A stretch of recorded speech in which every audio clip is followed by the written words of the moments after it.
am so glad you're joining me for our Psalm 119 Devos. Today we are doing Teth, and we are going to read through it. We'll find all the words that mean the Word of God, mark all of those. If there's any other words that we think we need to look up to help us understand, we'll do that. And then we are going to mark all of the confessions, things that I say I'm doing or want to be doing, and all of the prayers is how we're doing these verses. So let's begin. It starts off with a prayer. Do good to your servant according to your word, Lord. So that is a prayer. And I'm just going to mark the do good to your servant part. And then according to your word. So there's a word for the word of God.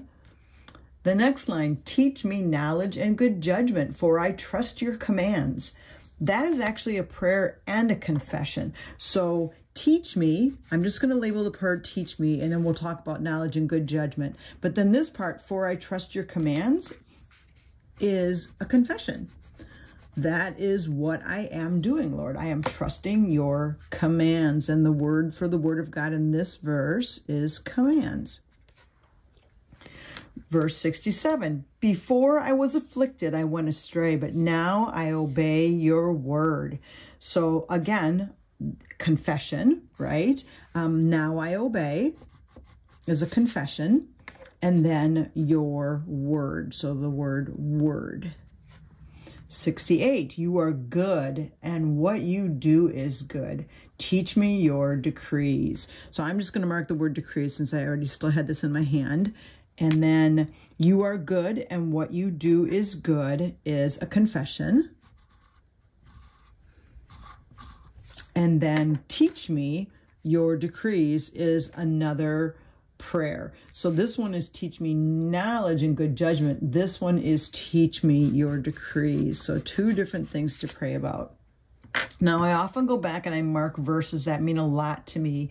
And this verse here, 68, just this part here, you are good, and what you do is good, is a very meaningful verse to me. Now, if it's not meaningful to you, then don't mark it. But for me, this is a meaningful verse because sometimes I've struggled with that. I understand God is good, but sometimes when I look at the world and the things that we go through, I'm like, and what you do is good is hard for me. And so this is something for me to confess over and over, that God is good and what he does is good. So I'm going to banner that one because it's a verse that I need to confess over and over. Psalm 119 verse 69, though the arrogant have smeared me with lies, I keep your precepts with all my heart. So there is another confession. I'm just going to mark the I keep. And then we have precepts here for the word of God that we're talking about here. I keep your precepts with all of my heart. And we've talked about that word heart over and over again in the Psalms. Verse 70, their hearts are callous and unfeeling. This goes back to the arrogant. He's talking about the arrogant, smear them with lies, and the arrogant's hearts are callous and unfeeling, but I delight in your word. So there's another confession. I delight in your law. So we'll mark the word law with our red pen. Another word for the word of God. Verse 71, it was good for me to be afflicted. That's an interesting concept, isn't it? It was good for me to be afflicted so that I might learn your decrees. So we are going to mark the word decrees. Do we mark this as a confession? I think they're stating something that is a good thing for us to remember.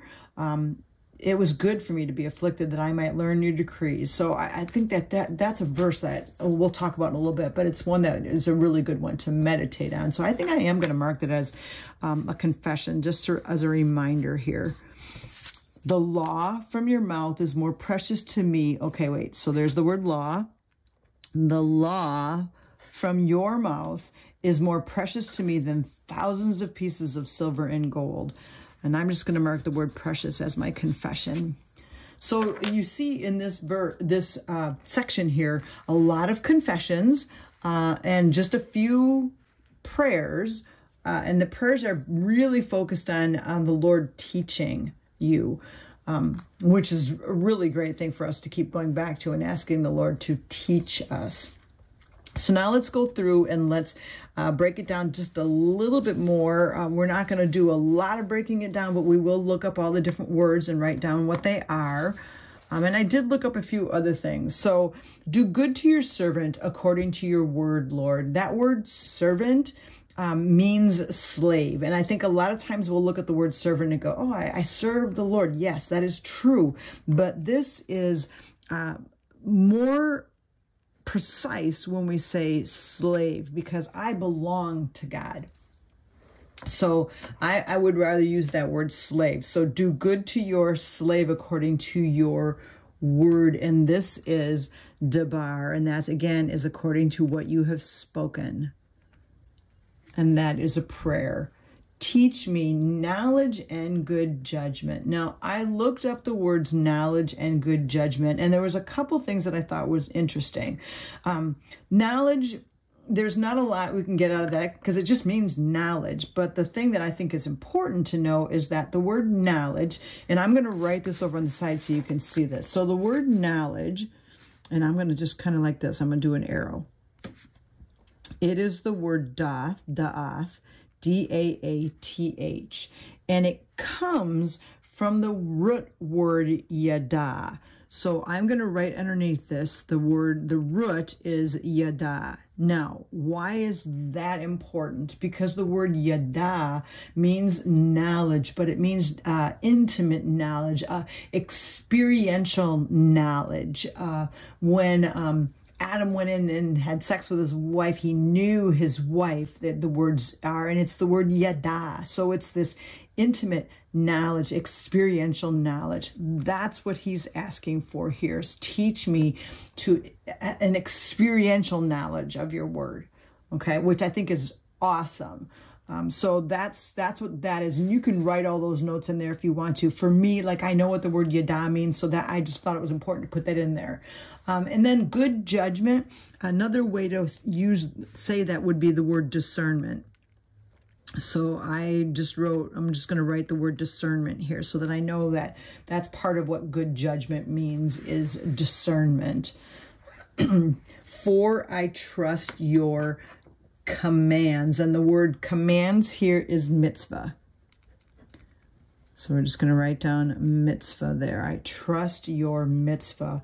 Before I was afflicted, I went astray. Now I look at that and I'm like, what does the word afflicted mean? So I thought that that was a good word to look up. So especially because we see it here and we see it down in verse 71 also, and it's the same word. So I do think it's good to look that one up. So I'm going to come to the top here, and I'm going to write afflicted up here because I want to put my confessions down here and my prayers here. So I'm just going to come up to the top here, and I'm going to write afflicted. And it is the Strong's number 6031. So 6031, and it's the word anah, A-N-A-H, anah. And it means bowed down. So it means bowed down, to defile, to become low. So to become low and humble. So before I was afflicted, so before I was bowed down, I became low. So what happened in their life that they felt like they were bowed down and humbled? I went astray. And I think that often happens when before we go through difficult times. Sometimes we tend to take God for granted, and we kind of just stray. We kind of just float away, you know. And here is this. I needed affliction for me to come back to the Lord. But now I obey your word. And that's the word shamar for obey there. So just a great concept there. And then I obey your word. This is Imra. And then you are good, and what you do is good. Teach me your hope. This is hoke. And I did look up the word teach to see if I could get any more insight, but it just means to teach, so there wasn't really any extra insight into that. So teach me your hoke. Though the arrogant have smeared me with lies, I keep your precepts with all of my heart. So here's this, again, great concept where you've got arrogant, proud people that are smearing you with lies, probably because they're following the word. And it's this person standing up and saying, I'm going to keep your precepts with all my heart, no matter what is spoken against me or what people are saying about me. So precepts here is the word pikud, and keep is the word natsar here instead of shamar. So I'm just going to come over here and I'm going to write natsar. It's those two words that mean to obey with all my heart. And we've looked up this word heart before when we've done the study of the Psalms at all, and it's the word leb. And that word leb means your inner man, your character, all of that. So now again, talking about the arrogant, their hearts are callous and unfeeling, but I delight in your law. I love that. I delight in your law. And this is Torah. I think it's interesting that when we hear that, I delight in your law, that it's the word Torah, which often when we look at, again, categories of the Word of God, we say Torah is the first 5 books of the Bible. And in the previous section under Het, the statement was, I will not forget your Torah. And now it's, I delight in your Torah. So just that love for the word, especially like we talk about those first 5 books of the Bible, the love for studying that and just delighting in it is so good. And we see that so often in this psalm. It was good for me to be afflicted. There it is again. This time it was good for me to be afflicted so that I might learn your decrees. So being afflicted helped him learn his decrees because he went back to the Word of God. And this is hoke. He went back to the Word of God in his affliction, which I think often happens. And then the law from your mouth is more precious to me than thousands of pieces of silver and gold. Man, I love that statement. And this is the word Torah again.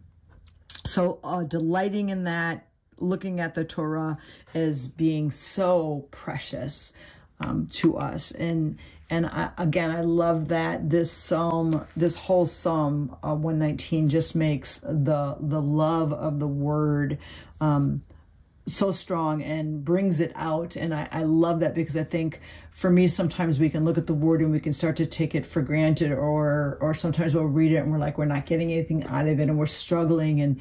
And just to go back to Psalm 119, and again, God, renew my love for your word. As I read through this and see someone that loves your word so deeply, my prayer is that we will be like that also. So let's turn and use this psalm again as a prayer. And so we're going to go through and we're going to first confess everything that we see in yellow that I highlighted, all of our confessions, and then we're going to pray the prayers. So Lord, we come before you and we say, we trust. I trust your commands.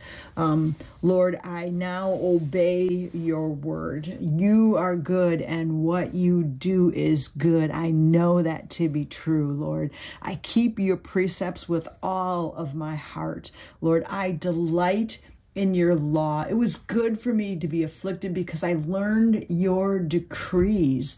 Lord, the law from your mouth is more precious to me than thousands of pieces of silver and gold. God, may that be the cry and the prayer of our hearts. Lord, we come before you and we ask you to do good to us, your slaves. Lord, teach us knowledge and good judgment from your word, Lord. Teach us your decrees, God. That is the desire of our hearts. And so, Lord, we come before you today and we just ask for you to do that work in us according to your word. In Jesus' name, amen. Well, thank you so much for joining me for Teth. I pray that it was an encouragement to you.